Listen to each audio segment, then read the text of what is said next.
యోహాను సువార్త, హల్లెలూయా. యోహాను సువార్త 5వ అధ్యాయంలో ఒక చిన్న మాట మనం చదువుకుందాం. 5వ అధ్యాయం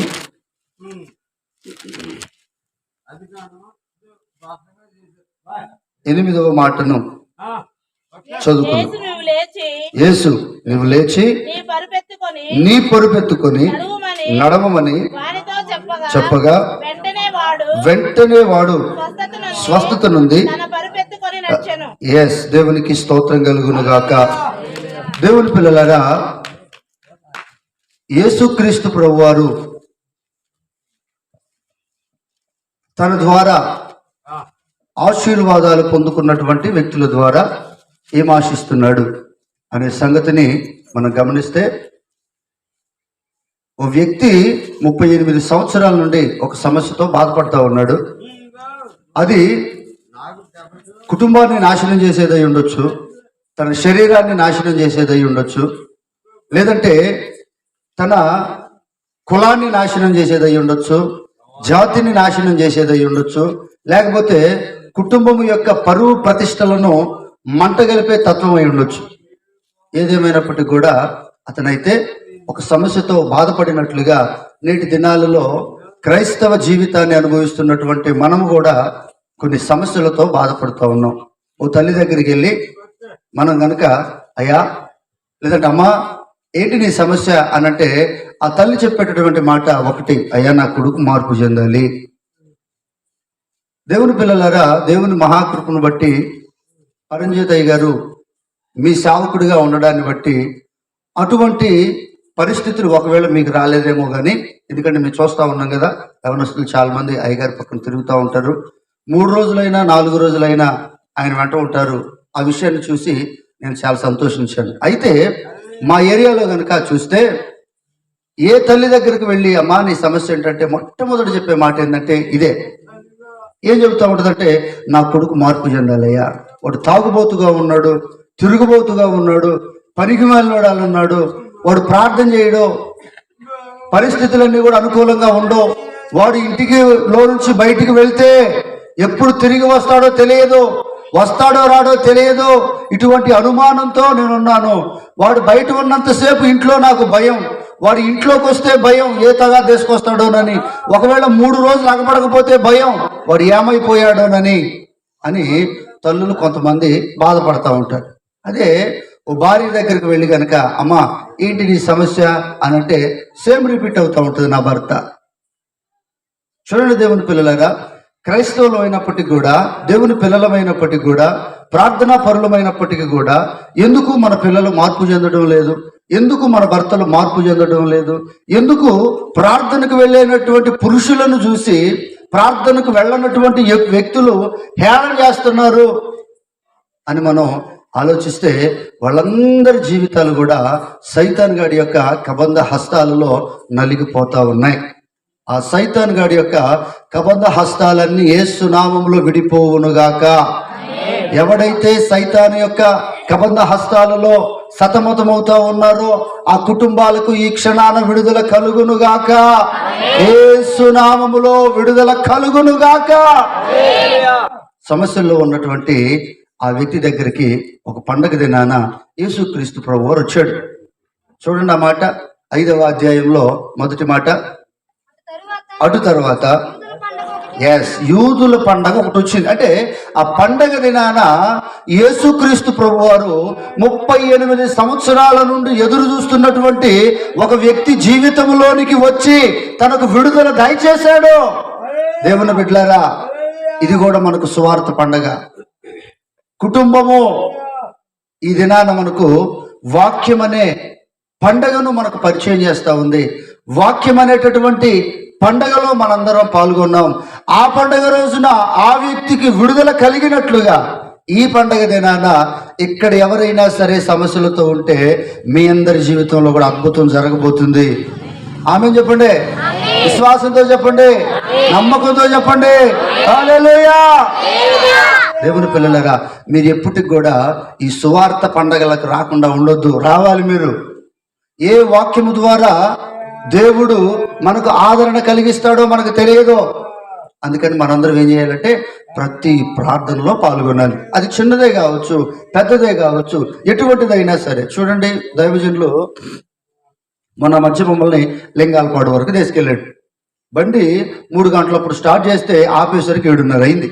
అప్పటి వరకు వెళ్తానే ఉన్నాం. ఈ ఊరు వెళ్ళగానే బహుశా ఈ ఊరేమో అనుకుంటున్నాం మేము.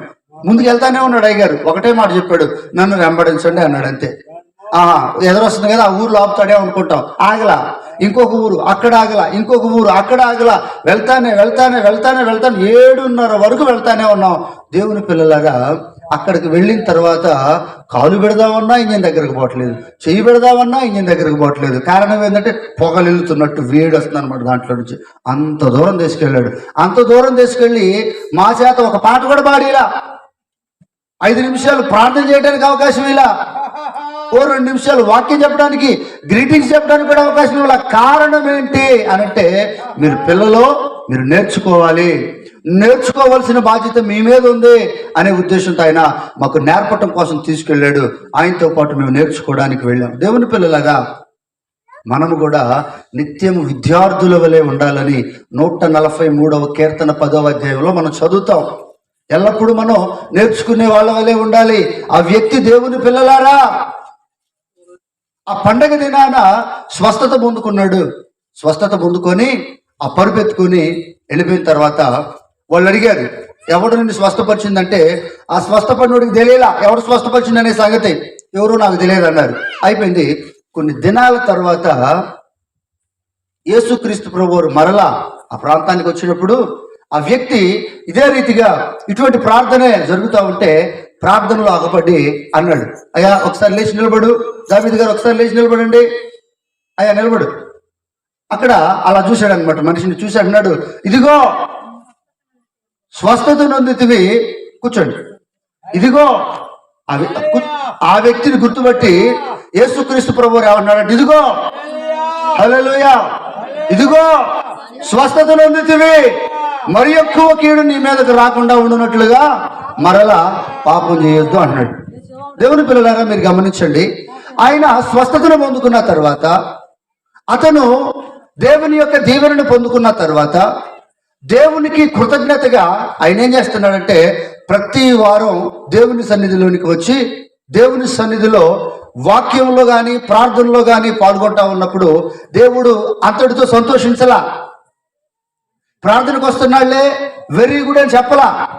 దానితో పాటు ఇంకా చేయవలసినటువంటి పనులు కొన్ని ఉన్నాయి అనే సంగతిని ఆయనకి తెలియజేస్తూ ఉన్నాడు. కొంతమంది అనుకుంటారు స్వస్థత రాగానే, కార్యం జరగగానే ప్రార్థనకు వెళ్తే సరిపోయింది, ప్రార్థనలో ఉంటే సరిపోయింది, మనం ఆదివారం చర్చికి వెళ్తే చాలు, మన సాగు మనం చేసినా ఏం కాదు, మన పనులు మనం చేసుకున్నా ఏం పర్వాలేదు, పనికి మళ్ళీ తగాదల్లో మరలా వెళ్ళినా పర్వాలేదు, కక్కిన కూడుకి తిరిగేటటువంటి కుక్క వలె మరలా పాత జీవితంలోనికి పోయినా ఏం కాదు. కానీ స్వస్థత పొందుకున్న తర్వాత పాస్టర్ గారు ఫీల్ అవ్వకుండా ఉండటం కోసం, సంఘం ఫీల్ అవ్వకుండా ఉండటం కోసం కేవలం ఆదివారం ప్రార్థనకు వెళ్తే చాలు అని అనుకుంటాం మనం.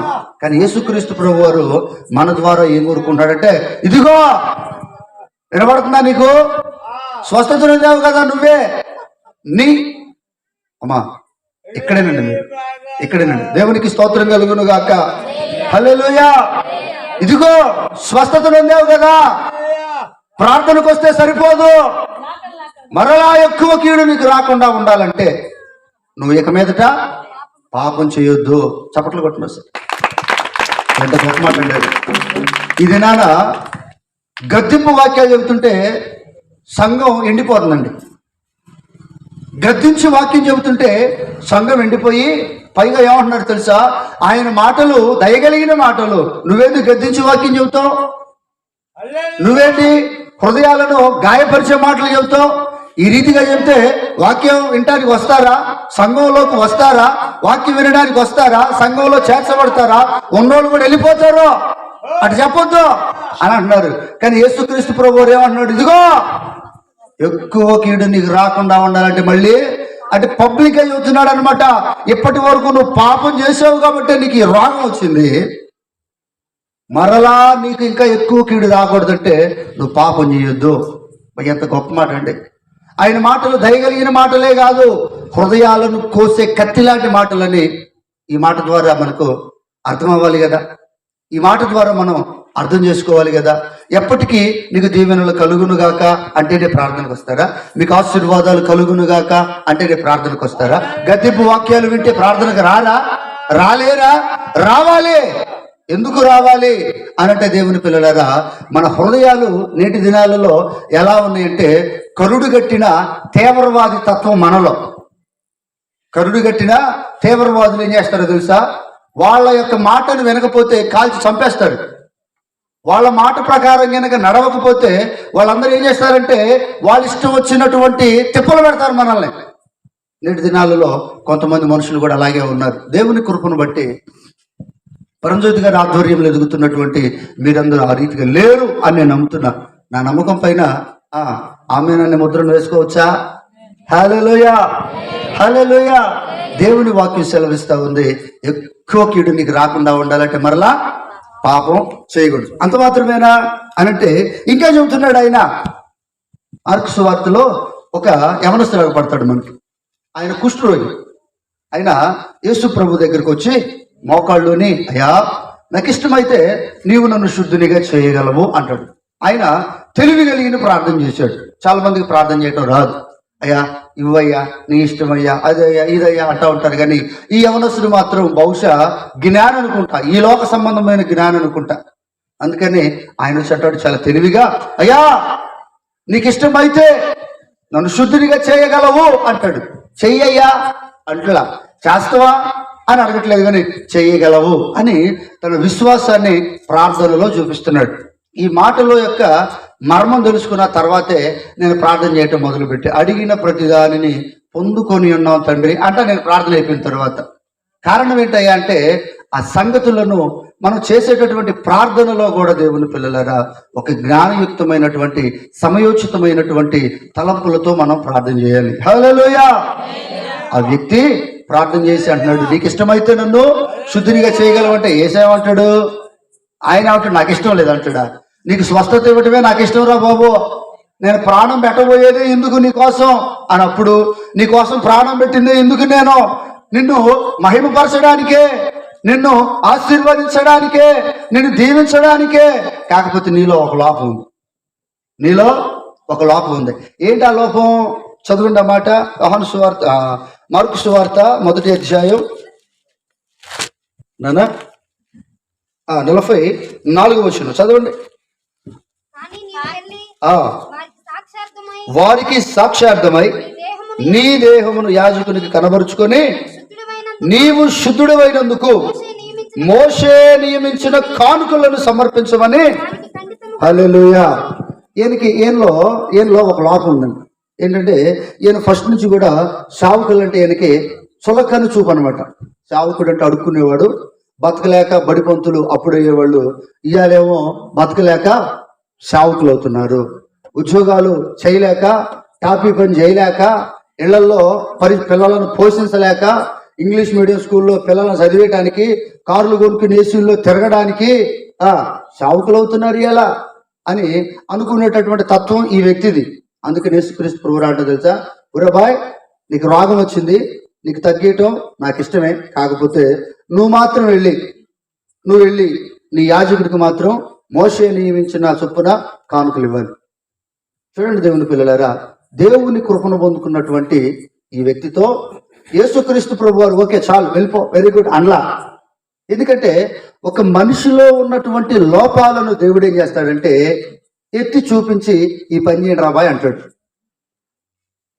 ఇక్కడ ఎవరో ఒకళ్ళు ఈ రీతిగా అనుకోవచ్చు. ఉదాహరణకి ఈయన కూడా కానుకలు పిచ్చోడేని అనుకుంటా, అందుకే కానుకల గురించి చెబుతుండలే అనుకుంటారా? మీరు గింజపల్లి ఇక్కడ వచ్చారు మా సంఘం వాళ్ళు, వీళ్ళని అడగండి. దాదాపు నేను పరిచర్య ప్రారంభించి 5 సంవత్సరాలండి, ఏ ఒక్కరోజు కూడా కానుకల మీద వాక్యం చెప్పను. ఎందుకంటే నా అవసరాలను ప్రభువుకు చెబుతూ ఉంటాను. ఆ ప్రభు ఏం చేస్తాడంటే సంఘం ద్వారా నా అవసరాలను తీరుస్తూ ఉంటాడు. అయితే ఈ దినాన నేను ఎందుకు చెబుతున్నాను ఈ మాట అంటే, మేమే అలాంటి వాళ్ళు, మా పాస్టర్ గారు మీ సంఘం లాంటి వాళ్ళు కాదా మేము అని ఈ తల్లులు అనుకోవచ్చు. అదేంటన్నా అలా అంటావు అని ఈ చెల్లెలు అనుకోవచ్చు. నేనంటాను మీరు అలాంటి వాళ్ళని చెప్పట్లా. ఒక మాట పరిశుద్ధాత్మ దేవుడు ఒక సేవకుని నోటి ద్వారా పంపిస్తున్నాడంటే ఆ మాట కనీసం ఒక్కడికైనా ఉపయోగపడింది. ఆ మాట ఇక్కడున్నటువంటి ఎవరో ఒక్కళ్ళకైనా అవసరమై ఉండొచ్చు. ఎవరో ఒకళ్ళు అనుకుంటున్నారు ఇక్కడ పాస్టర్లు అంటే బతకలేని వాళ్ళు, వినేవాళ్ళు ఎక్కడ కావచ్చు, శబ్ద యంత్రం ద్వారా వినేవాళ్ళు కావచ్చు, ఎవరో ఒకళ్ళు అనుకుంటున్నారు. ఏమని వీళ్ళందరూ అలాంటి వాళ్ళే. దేవుని పిల్లలారా కాదు.